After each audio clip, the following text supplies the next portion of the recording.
आप सभी का मेरे YouTube चैनल पूजा स्टोरी कॉर्नर में स्वागत है। पिछले एपिसोड में आपने देखा कि आहाना रुत से प्यार करने लगी होती है और रुत की याद सताने लगती है। के पास चली जाती है। कुणाल मेहरा आहाना से शादी के बाद जंजीरों में बात कर रखने की बात करता है।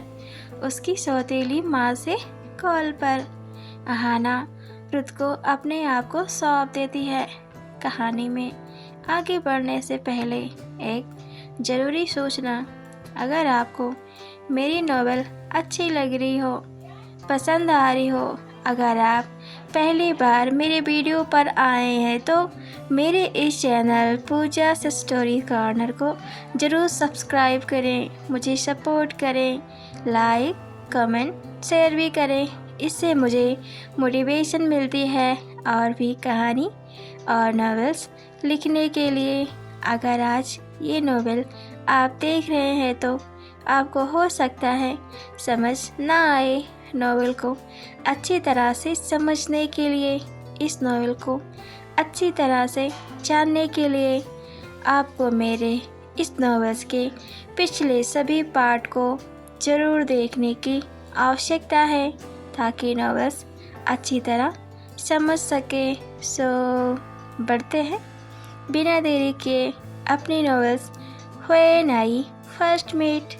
तो नॉवेल्स में आगे सुनते हैं। आहाना के सारे कपड़े झाड़ियों से फट गए थे। बची हुई कसर रुत ने कर दी थी।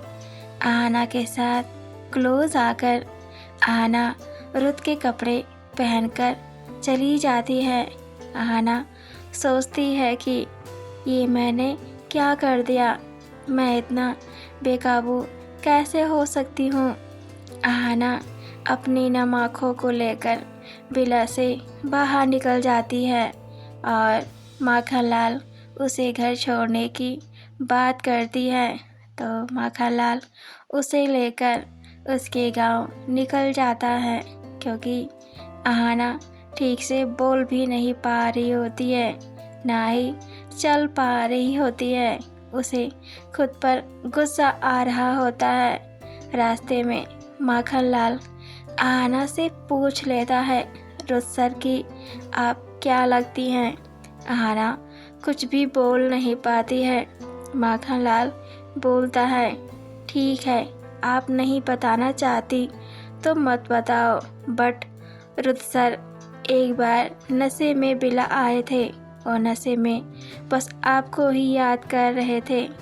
आप दोनों के बीच क्या उस समय कुछ हुआ था।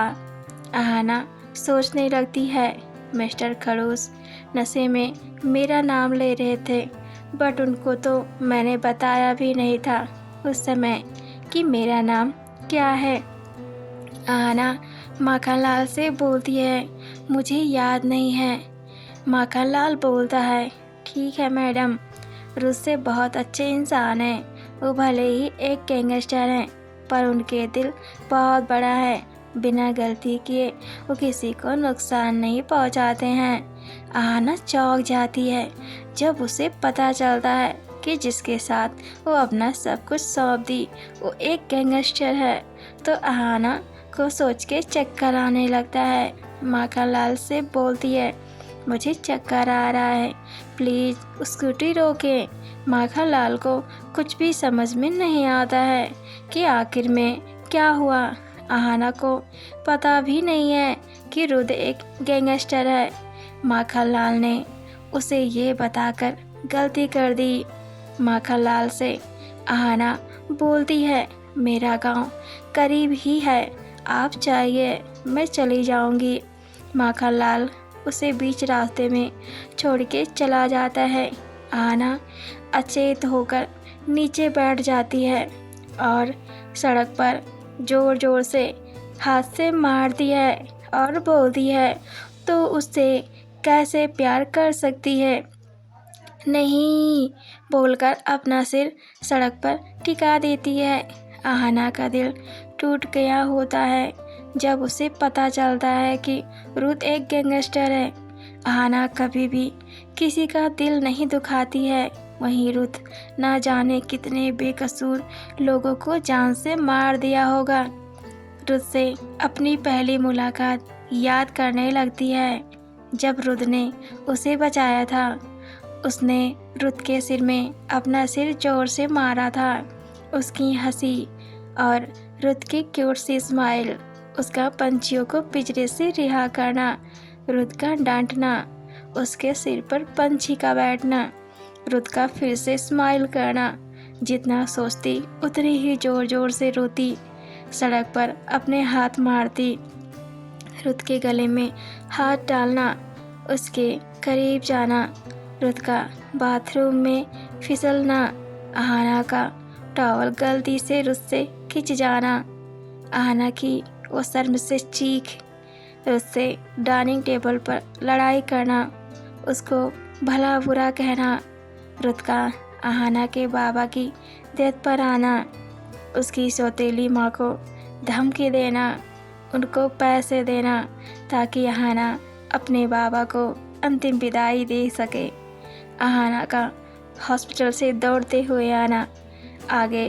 पीछे ना देखना, किसी के बारे में ना जानना, रिया को बताते हुए मरना कि रुथ को कब्र में दफन कर दिया है बड़े भाई ने, आहाना का रुथ की कब्र को अपने हाथों से पागलों की तरह मिट्टी हटाना, माखन लाल का गोली चलाना, रुथ को बचाना, उनको सांसें देना, रुथ के लिए टोनी की कार के पीछे दौड़ना, मरते मरते बचना, माखन लाल का उसे बचाना, माखन लाल का उसे बिला ले जाना, रुथ को किस करना, नर्स का बैंडेज लगाना, उसका सवाल करना, रुथ का बोलना कि तुम मुझसे प्यार करती हो इसलिए मुझे जंगल में किस कर रही थी, आहाना का रुथ को छोड़ के जाना, फिर उसके लिए उसके दर्द को याद करके उसके पास लौट के आना, उसके साथ इंटीमेट होना, उसकी आंखों के आगे सारे सीन चलने लगते हैं। तभी उसके पास एक कार आकर रुकती है। वो कुणाल मेहरा होता है। उसे अपनी कार में बैठाता है और उसे लेकर चला जाता है। आहाना कोई हलचल भी नहीं करती है, जैसे उसका सब कुछ लुट गया हो। कुणाल मेहरा उसके शरीर से आती खुशबू से जान जाता है कि आहाना अब पहले जैसी नहीं रही, उसने सब कुछ लुटा दिया। कुणाल गुस्से में होता है, बट आहाना को कुछ भी नहीं करता है। उसे लेकर उसके घर छोड़ देता है बिना किसी सवाल जवाब के। उधर रुथ को जब आहाना का लेटर मिलता है तो उसके होश उड़ जाते हैं। उस लेटर को देखकर आपको मेरी नॉवेल कैसी लगी मुझे कमेंट में ज़रूर बताएं।